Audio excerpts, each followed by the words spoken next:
சமீபத்தில் மகாத்மா காந்தி ஊரக வேலைவாய்ப்பு திட்டம், அந்த 100 நாள் வேலை திட்டத்தின் பெயரானது விபிஜி ராம்ஜி என்று மாற்றப்பட்டது பல்வேறு சர்ச்சைகளை ஏற்படுத்தி இருக்கிறது.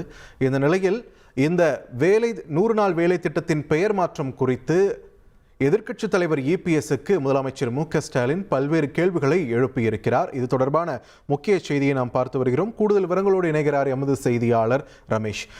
வணக்கம். எதிர்க்கட்சி தலைவருக்கு முதலமைச்சர் விடுத்திருக்கக்கூடிய கேள்விகள் என்னென்ன? விரிவா பதிவு பண்ணுங்க. மக்களை காக்க குரல் கொடுக்க சொன்னால் டெல்லியை குளிர்விக்க எதிர்க்கட்சி தலைவர் அறிக்கை விடுகிறார் அப்படின்னு எதிர்க்கட்சி தலைவர் எடப்பாடி பழனிசாமியை விமர்சித்து முதலமைச்சர் ஒரு அறிக்கை ஒன்றை வெளியிட்டிருக்கிறார்.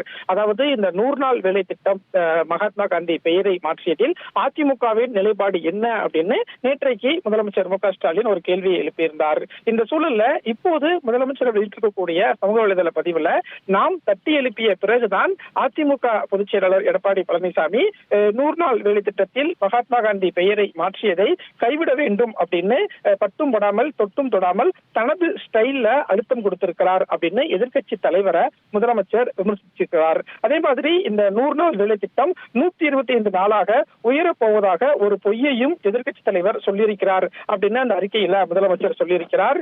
125 நாள் ஆக இந்த வேலை வாய்ப்பு மாறும் அப்படின்னு பேப்பர்ல மட்டுமே இருக்க போகுது.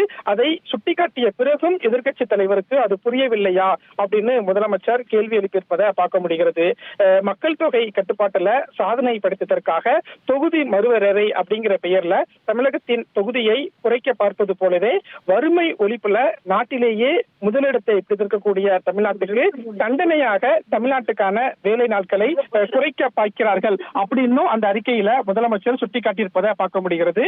மத்திய அரசின் நிதியில் செயல்படுத்தக்கூடிய இந்த 100 நாள் வேலை திட்டத்தை சிதைத்து நிதிச்சுமையை மாநிலங்களின் தலையில் கொடுக்கக்கூடிய வகையில தான் மத்திய அரசு இந்த 100 நாள் வேலை திட்டத்துல பெயர் மாற்றம் செய்திருக்கிறது அப்படின்னும் முதலமைச்சர் அந்த சுட்டிக்காட்டிருப்பதை பார்க்க முடிகிறது.